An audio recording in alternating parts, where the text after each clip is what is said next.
Welcome back to another episode of Big Bear Boxing Combo, episode number 79. The conversation I want to get into today is Jaron Ennis a perfect fighter based on how he's being molded by his team? I'm going to break it all down in this video, so stay tuned. Please like, share, comment, and subscribe, and also hit that notification bell. Your son has been compared to Roy Jones, Sugar Ray Leonard, Floyd Mayweather, right? Like, how do you see, like, how did you make him up since you started him from scratch? Well, when I started him, he was on the right-hand side. That's why the southpaw side. He's on that side. A lot of guys, when they fighting, sometimes they make mistakes and don't understand why it happened.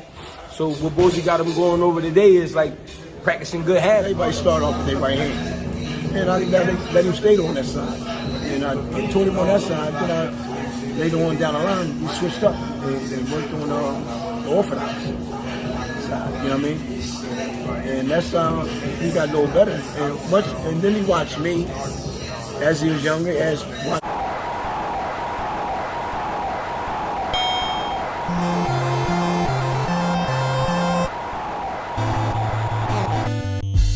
So you guys know how I break my videos down in two different rounds. So round one will be about has Jaron Ennis reached his peak. Also in round two, is Jaron Ennis a perfect fighter based on his skill set and his showmanship inside of the ring? So let's get into round one. Has he reached his peak? No. You guys probably like, that's a dumb question. Obviously, he has not reached his peak at 24 years of age, but I mean it in a different type of way. I love the way Jaron Ennis kind of carries himself. I think anytime that you are very humble, it leaves your mind open to constantly learn. And you heard his coach, talk about, making mistakes, learning why you make those mistakes, because Jaron Ennis, he's constantly getting hit with the same type of right hands. So I think when you go and break his videos down, you'll see him getting caught a lot, even by guys that should not be they shouldn't even be touching him, because he's just that special. But once you start learning why you are making those mistakes, it just builds onto your overall skill set. And I think that, anytime that you're humble and you're open to criticism, I think that he just seems like one of those guys. If you're telling him something, I study a lot of his sparring, other than just looking at fights, because sparring you're gonna see probably even more mistakes because you actually working on your skills.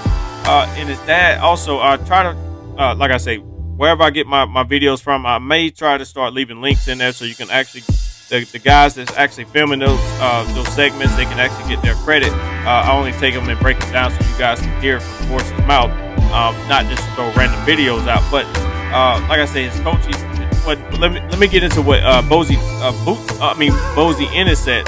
That he started out as a right-handed fighter and he changed him to a left-handed fighter.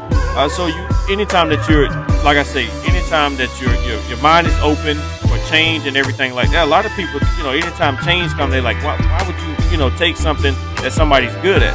But if you handicap somebody, take something that somebody's really good at, and you completely change them around, in the end, you're going to learn why that person did it. And I think his dad did a really good job changing him so he could be a switch hitter fighter. Because anytime you walk somebody down, you can cut the ring off a little better. You can have your footwork is totally different. And somebody moving to the right, you can switch. Somebody moving to the left, you can also switch. You can throw different types of punches. You can find success doing different types of things in the ring if you're a switch-handed fighter and having power in both hands. I'm a dominant right-handed person, but I cannot shoot basketball with my left hand, nor draw with my left hand, or do a lot of other things with my left hand. But if I was younger and my parents took my right hand away and was forcing me to write and do a lot of other things with my opposite hand, I'm gonna be more of a complete basketball player, or whatever desires that you have in this world, whether it's boxing or whatever. But I like the people that's around him, especially his dad. His dad's 65 years old. He's still sparring. I can tell where he get his style from. They have that hands down Roy Jones type of style. So, but like I say, with time and just not so much pressure. I don't think a lot of pressure is on him. I think that the way he's going about it, a lot of people say he has a lot of pressure on him, especially with signing a big Showtime deal. I don't think he has a lot of pressure on him because I feel like he's dealing with the pressure. Anytime that you have a lot of pressure on you, a lot of times you're not dealing with it the right way. But like I say, this kid just seems open to learn. You can catch him in multiple interviews saying that, hey, I'm always watching boxing. I'm always at fights. If I can get there, I'm always in the gym. So obviously he has not reached his peak yet. His mind is clearly open to constantly learn. And I love what his daddy did, taking something that he was good at, taking it away from him and turn him into a more of a complete fighter. But he's going to be very scary. I'm telling you, he's going to be very, very scary in the future. But let's get into round 2.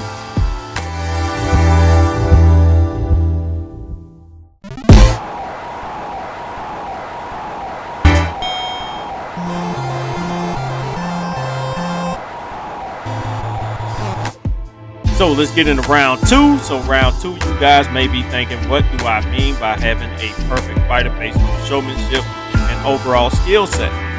That's mainly just to make it simple, just selling tickets. Anytime that you get into a ring, your showmanship, how do you fight? What's your style of fighting? A lot of people don't like certain type of fighters, mainly like guys like Devin Haney. They call him very, he gets called bored. He's getting booed all over the place. So his, even though he's a really good fighter, but his style of fighting is not favorite. Jaron Ennis is a flashy knockout artist, just like Gervonta Tank Davis, so it's easier to sell tickets. And you guys also, if you probably done seen this clip a couple times, so I threw Shakur Stevenson in the mix as well because I do feel like he will be a star. I do feel like he's a complete fighter. I feel like he has better defense to run than Jaron Ennis as of now. I think he's probably one of the most complete fighters because even though he's been in there with some good guys, but as he coming up through the ranks and he jumps up in weight, we'll get to really see what he's really made of. And also the same thing for Jaron Ennis, but I think for some reason, other than Gervonta Tank Davis, I don't want to talk about him too much because he's already there. I want to talk about the ones that's up and coming, the ones that's probably going to take over the sport of boxing. And the reason why I threw Shakur Stevenson in here is because I look at him just like a Jaron Ennis, other than knocking out people left and right like Jaron Ennis does. But I think with showmanship and the ability to sell tickets goes beyond just being in the ring. I think where the reason why I put Shakur Stevenson in here because I really feel like this kid is coming into his own. He is becoming a superstar, at least in my eyes. I don't know about everybody else's, but I know he has a lot of fans. He may not have the biggest fan base as of yet, but I see it coming. He's a very special kid.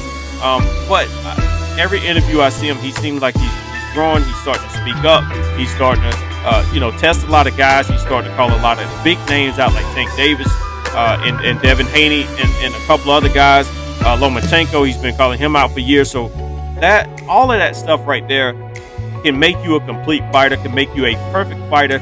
In the viewership, like when it comes to viewership, anytime that you're spending your money, you want to make sure that you're spending your money on something that lives up to the imagination. And I feel like Jaron Ennis, I think when you talk about imagination, he's the guy that you would think of because the way he his showmanship, it's just simple. When he get into the ring, his ring IQ is so just intense. And Shakur is too, just with the footwork, the power, especially coming from Jaron Ennis. I'm not going to really talk about Shakur Stevenson power. I think it's coming along. I think he's still filling his body out. But Jaron Ennis he's a grown man. He already has his man strength, and I think that he's still improving. But like I say, when you pay for pay-per-view or anything like that, you're paying for a show.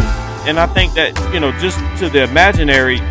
If you have a big imaginary with Jaron Ennis, I would think he was perfect not only can you sell tickets with this guy and sign him to a big multi-million-dollar year deal, you can also have him on the outside of the ring. He know how to carry himself. I think you have a big fan base. It's very hard to have the total package. Look at Devin Haney. He has the boxing ability and all that other stuff, but he does not have what it takes on the outside of the ring to pull the fans in to embrace him like Jaron Ennis. And I think Shakur Stevenson is up and coming. And like I said, Gervonta Tank Davis is showing people how it's done because he is a showman. He's a superstar. And a lot of people say he's not fighting the best, but sometimes you can get away with that if you're knocking guys' heads off because you're going to pay for that. So and just the way I think Jaron Ennis and Shakur Stevenson are perfect fighters. So let me know what you think about this one down in the comments below. That's going to conclude another episode of Big Bear Boxing Combo, episode number 79. You guys let me know what you think about this topic down in the comments below. It's very, very important for you guys to make sure you like, share, comment, and subscribe, and also hit that notification bell so you won't miss out on new videos on my channel when they drop, and also it helps the growth of the channel. Thanks for all the love and support. With all that out of the way, thank you guys for tuning in to another episode of Big Bear Boxing Combo.